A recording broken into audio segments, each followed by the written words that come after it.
রাজশাহী পাটকলের নানা রকম দুর্নীতি, অনিয়ম, জনগণের অর্থের অপচয়, সম্পদ নষ্ট করা এবং শ্রমিকদের ন্যায্য দাবি আদায়ে মানববন্ধন ও শান্তিপূর্ণ অবস্থান কর্মসূচি অনুষ্ঠিত হয়েছে। বৃহস্পতিবার সকাল 11টায় কাটাখালী এলাকায় ছাত্র জনতা, সচেতন নাগরিক সমাজ ও শ্রমিকদের যৌথ আয়োজনে এ মানববন্ধনের আয়োজন করা হয়। বৃহস্পতিবার সকাল 11টায় কাটাখালী এলাকায় ছাত্র জনতা, সচেতন নাগরিক সমাজ ও শ্রমিকদের যৌথ উদ্যোগে এই মানববন্ধনের আয়োজন করা হয়।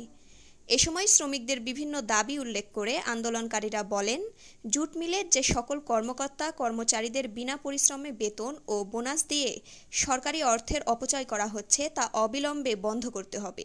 সেই সাথে বর্তমান সরকারের সাথে প্রতিষ্ঠানের ঊর্ধ্বতন কর্মকর্তাদের আলোচনা করে অনতিবিলম্বে রাজশাহী জুট মিলস পুনরায় চালুর মাধ্যমে বেকারত্ব সমস্যা দূর করে কর্মসংস্থানের ব্যবস্থা করতে হবে।